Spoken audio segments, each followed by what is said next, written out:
Hello friends, welcome to my channel. இன்னைக்கு இந்த வீடியோல நம்ம என்ன பார்க்க போறோம் அப்படினா ரொம்ப ஈஸியான கோவக்காய் பொரியல் தான் பார்க்க போறோம். இந்த கோவக்காய் பொரியல் இதே மெத்தட்ல நீங்க செய்யும்போது சாதத்துக்குள்ள சப்பாத்தி கூட ரொம்ப நல்ல காம்பினேஷனா இருக்கும்.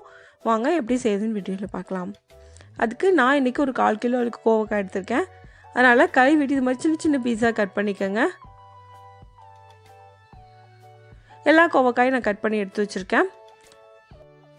அடுத்து ஒரு கடாயில 2 ஸ்பூன் எண்ணெய் ஊத்திக்கங்க. எண்ணெய் ஹீட் ஆனதுக்கு அப்புறமா 1/2 ஸ்பூன் கடுகு, 1/2 ஸ்பூன் சோம்பு போட்டுக்கங்க. இது ரெண்டும் நல்லா ஃப்ரை ஆனதுக்கு அப்புறமா கட் பண்ணி வச்சிருக்க வெங்காயத்தை ஆட் பண்ணிக்கங்க. நான் இன்னைக்கு ஒரு பெரிய வெங்காயம் எடுத்துர்க்கேன். கூடவே ஒரு பச்சை மிளகாய், கொஞ்சமா கறிவேப்பிலை ஆட் பண்ணிக்கங்க. இது எல்லாத்தையும் சேர்த்து நல்லா ஃப்ரை பண்ணிக்கலாம். வெங்காயத்தோட கலர் லைட்டா சேஞ்ச் ஆகணும் அந்த அளவுக்கு ஃப்ரை பண்ணிக்கங்க. இப்போ வெங்காயம் நல்லா ஃப்ரை ஆயிடுச்சு. இப்போ தக்காளி ஆட் பண்றேன். ஒரு தடவை நல்லா மிக்ஸ் பண்ணி விட்டுக்கங்க. தக்காளி ஓரளவுக்கு வதங்கினதுக்கு அப்புறமா மசாலா பொருட்களை நம்ம ஆட் பண்ணிக்கலாம். 1 ஸ்பூன் மிளகாய் தூள், 1/2 ஸ்பூன் மஞ்சள் தூள், 1/2 ஸ்பூன் கரம் மசாலா ஆட் பண்ணியிருக்கேன். இதையும் சேர்த்து நல்லா மிக்ஸ் பண்ணிக்கங்க. இப்போ இது கூட கட் பண்ணி வச்சுக்க கோவக்காயை நம்ம ஆட் பண்ணிக்கலாம். தேவையான அளவுக்கு உப்பு சேர்த்துக்கங்க. நல்லா மிக்ஸ் பண்ணி விட்டுக்கங்க. எல்லாம் நல்லா ஒண்ணா மிக்ஸ் ஆகணும் அந்த அளவுக்கு மிக்ஸ் பண்ணிக்கங்க. இப்போ இது கூட கொஞ்சமா தண்ணி ஊத்திக்கங்க. தண்ணி அதிகமாக ஊத்த தேவையில்லை. 2ல இருந்து 3 ஸ்பூன் போல தண்ணி ஊத்தினா போதும். ஒரு தடவை மிக்ஸ் பண்ணி விட்டுக்கங்க. இப்போ நல்லா மிக்ஸ் பண்ணியாச்சு. இது மூடி போட்டு மூடி வச்சிடலாம்.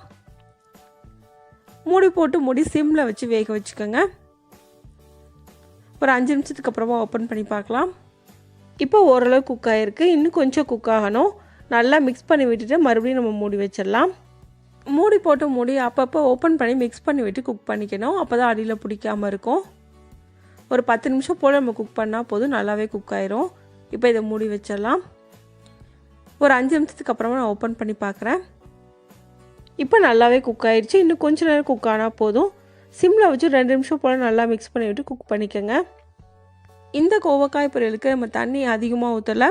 அதனால நம்ம சிம்ல வச்சு தான் குக் பண்ணணும். ஹைலியோ மீடியம் ஃப்ளேம்லையோ நம்ம வச்சு குக் பண்ணோம் அப்படின்னா அடியில் பிடிக்கிறதுக்கு சான்சஸ் இருக்குது.